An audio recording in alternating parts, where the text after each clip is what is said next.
اپنی ناک کے پاس پہنچاتے ہیں، سونگتے ہیں، فرماتے ہیں یہی کربلا ہے، یہیں پہ اتر جاؤ، اپنے پاؤں ڈال دو، وہاں پہ خیمے لگا دیے جاتے ہیں۔ میرے پیاروں، 7ویں کی رات تھی کہ حضرت سیدنا امام حسین رضی اللہ تعالیٰ عنہ حضرت علی اکبر کو بھیجتے ہیں، علی اکبر جاؤ، فجر کا ٹائم ہو گیا ہے، دیکھو کیا کوئی میدان کربلا میں ہے، کیا کوئی یزیدی لشکر کا کوئی شخص آیا ہے۔ حضرت علی اکبر وہاں سے واپس آ گئے، کہا ہے بابا جان وہاں تو مجھے کوئی نظر نہیں آیا، صرف ایک ضعیفہ ہے جو وہاں کی کنکریاں بن رہی تھی۔ حضرت امام حسین جب یہ سنتے ہیں آنکھوں سے آنسو جاری ہو جاتے ہیں، اشک بار ہو جاتے ہیں، کہا ہے علی اکبر وہ کوئی ضعیفہ نہیں بلکہ میری ماں فاطمہ تھی، وہ کنکریاں اس لیے بن رہی تھی کہ کل میرے نازنین یہاں پہ گریں گے تو کہیں ان کو کنکریاں نہ چپ جائے، کہیں ان کے جسم میں کنکریاں نہ لگ جائے۔ میرے پیاروں، حضرت امام حسین اشکبار ہو جاتے ہیں، وقت کٹتا چلا جاتا ہے، یزیدوں نے میرے پیاروں امام حسین رضی اللہ تعالیٰ عنہ پہ پانی بند کر دیا، کھانا بند کر دیا، اور میرے پیاروں لیکن اس چیز کو یاد رکھنا کہ امام حسین نہ پیاسے ہیں نہ بھوکے ہیں، کیونکہ بھوکے رہنا اور پیاسے رہنا یہ حسین کے گھر کا شیوا تھا، حسین کے گھر کا طریقہ تھا، کیونکہ میرے پیاروں حضرت بی بی فاطمہ رضی اللہ تعالیٰ عنہ اکثر و بیشتر 3 دن کا روزہ رکھتی تھی۔ میرے پیاروں اکثر و بیشتر ایسا ہوا کہ آپ 3 دن کے روزے سے ہیں، فقیر آتا ہے آپ دے دیتی ہیں، 6 دن گزر جاتے ہیں، فقیر آتا ہے دے دیتی ہیں، جو 9 دن تک روزہ رکھ سکتا ہے۔ میرے پیاروں ان کے بچے پیاسے کیسے رہ سکتے ہیں؟ لہذا میرے پیاروں حسین پیاسے نہیں تھے۔ آپ جب 10ویں کی تاریخ آتی ہے اور امام حسین رضی اللہ تعالیٰ عنہ کے تمام جانثار شہید ہو گئے، میرے پیاروں ایک چیز اور یاد رکھیے کہ جب امام حسین رضی اللہ تعالیٰ عنہ کے جانثار شہید ہو رہے تھے، جب تک جانثاروں میں غلامان اہل بیت میں ایک شخص بھی زندہ رہا، میرے پیاروں کسی نے اہل بیت کو میدان کربلا میں جانے کی اجازت نہیں دی۔ تاریخ گواہ ہے کہ اہل بیت کا کارواں باپ کو یعنی جب تک جانثار اہل بیت زندہ رہے، کہا اے امام حسین جب تک میری رگوں میں خون رہے گا اہل بیت کے کسی بھی شخص کا بال باقا نہیں ہو سکتا۔ اے حسین جب تک ہم زندہ ہیں کسی بھی اہل بیت کا کوئی ایک رویا نہیں چڑھا کر سکتا ہے۔ اے حسین ہم اپنی قربانیاں پیش کر دیں گے۔ اس کے بعد میرے پیاروں امام حسین کی بارگاہ میں عرض کرتے ہیں اے حسین پہلے قربانیاں میری ہوں گی، اس کے بعد اہل بیت قربان ہوں گے۔ میرے پیاروں صبح سے شام تک امام حسین رضی اللہ تعالیٰ عنہ ایک ایک جانثار ایک ایک اہل بیت کی جب شہادت ہوتی ہے میدان کربلا میں جاتے ہیں، ہر لاش کی آخری ہچکی پہ حسین پہنچتے ہیں، اس لاش کو اپنے زانوں پہ رکھتے ہیں۔ میرے پیاروں جیسے ہی حضرت امام حسین اپنے زانوں پہ سر رکھتے ہیں، میرے پیاروں وہ جانثار دم توڑ دیتا ہے، آخری ہچکی لیتا ہے۔ جب میرے پیاروں سارے لوگ شہید ہو گئے تو ایک سوال یہاں پہ پیدا ہوتا ہے کہ امام علی مقام سب سے آخر میں آپ شہید ہوئے، آپ کے بعد کسی کو شہید نہیں کیا گیا۔ اے حسین جب آپ کی شہادت منظور تھی تو پھر آپ نے اتنی شہادت میں تاخیر کیوں کی؟ اگر آپ پہلے شہید ہو جاتے تو میدان کربلا کے لوگ بچ جاتے۔ میرے پیاروں امام حسین نے فرمایا اے لوگوں سنو، میں اس لیے سب سے آخر میں شہید ہو رہا ہوں کیونکہ میں دین ہوں اور یہ علی اکبر ایک مومن ہے، علی اصغر ایک مومن ہے، میرے اہل بیت ایک مومن ہے، میں ان کو محبت کی نظر سے دیکھ رہا ہوں، ان یزیدوں کو محبت کی نظر سے دیکھ رہا ہوں تاکہ اگر یہ ایک ایک میرے اہل بیت کو شہید کر لے، میں اس نبی کا نواسا ہوں جو رحمت للعالمین ہے کہ میں اللہ کی بارگاہ میں ان کے لیے عرضی لگا دوں گا، ان کے لیے شفاعت کر دوں گا کہ اے اللہ یہ علی اکبر کے قاتل ہے، یہ علی اصغر کے قاتل ہے، یہ محب اہل بیت کے قاتل ہے، اے اللہ یہ ایک مومن کے قاتل ہے، ان کی مغفرت کر دے۔ میں نے ان کو معاف کر دیا، لیکن اے لوگوں یہ اہل بیت مومن ہے، یہ جانثار اہل بیت مومن ہے، لیکن اگر ان کی تلوار حسین کے خون سے سن گئی تو یہ کبھی بخشے نہ جائیں گے، کیونکہ حسین صرف مومن نہیں بلکہ امام حسین دین ہے، اور قاتل مومن کی بخشش ہو جائے گی لیکن قاتل دین کی بخشش نہیں ہو سکتے۔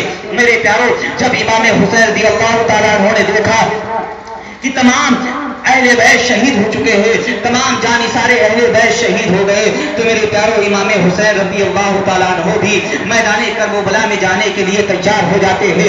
حضرت سیدہ بی بی زینب آپ کے قدموں کے پاس آتی ہے، کہے بھیا مت جائیے کیونکہ اگر آپ بھی چلے گئے تو ہم بیواؤں کا اور ہم غریبوں کا اس جہاں میں کون ہوگا، کیونکہ میری آپ ہی ایک رخت سفر ہے، آپ ہی صرف میرے جانے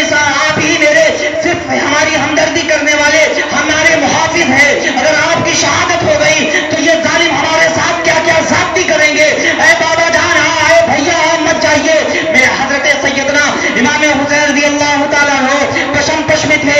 ایک طرف اہل بیت کی محبت تھی, ایک طرف بیواؤں کی پکار تھی, ایک طرف اپنے گھر کی شہزادیوں کی پکار تھی, لیکن میرے پیارو ایمان مقتل کی طرف لے جانا چاہتا تھا.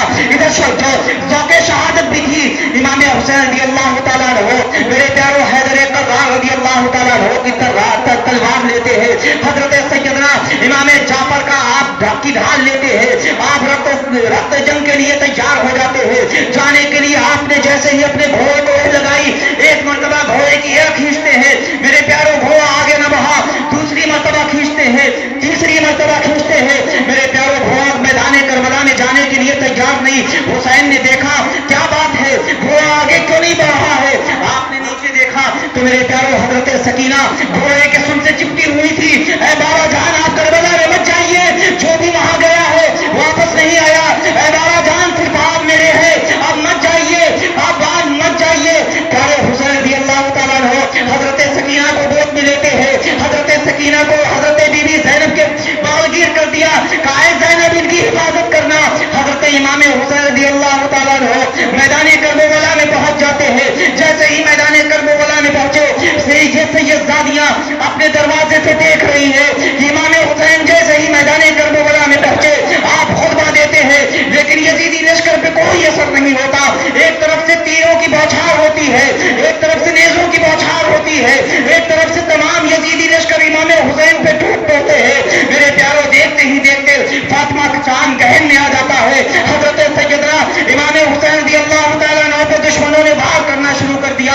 امام حسین رضی اللہ تعالیٰ عنہ کے جس پہ تیر کے 32 نشان آئے, نیزے اور تلواروں کے 34 نشان آئے. امام حسین رضی اللہ تعالیٰ عنہ گر جاتے ہیں. جیسے ہی گھوڑے سے گرے شمر لعین آگے بڑھتا ہے اور اس نے امام حسین کا تنے سر کو تنے اقدس سے جدا کر دیا. میرے پیاروں میدان کربلا کے ان خیموں میں کوہرام مچ گیا. حضرت سیدہ بی بی زینب رونے اور چلانے لگی. حضرت شہربانو ان کو تسلی دے رہی ہے. ادھر بی بی سکینہ کا حال بھی بے حال ہے. حضرت بی بی زینب ان کو تسلی دے رہی ہے. اور میرے پیاروں اتنے میں شمر لعین بھاگتا ہوا آتا ہے. خیمہ اہل بیت میں میرے پیاروں اس نے آگ لگا دی. حضرت حرم کی شہزادیوں کی چادر چھیننے لگا.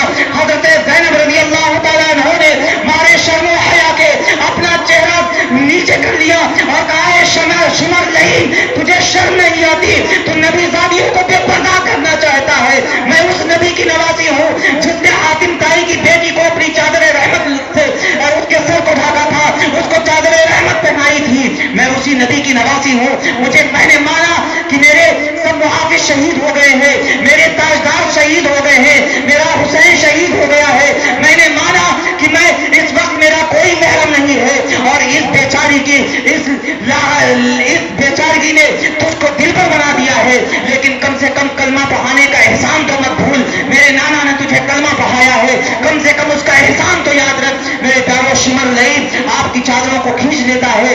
شام گزرتی ہے, صبح اٹھتے ہی شمر لعین نے حضرت سیدنا بی بی زینب کو, شہربانوں کو, حضرت عابد بیمار کو ایک اونٹ کی پیٹھ پہ تینوں کو لاد دیتا ہے. میرے پیاروں اس طریقے سے کہ آپ کے پیچھے کے بال باندھ دیے جاتے ہیں, آپ کے پیچھے کے ہاتھ باندھ دیے جاتے ہیں. حضرت سب سے زیادہ سختی کے ساتھ میں حضرت بیمار عابد کو باندھا گیا.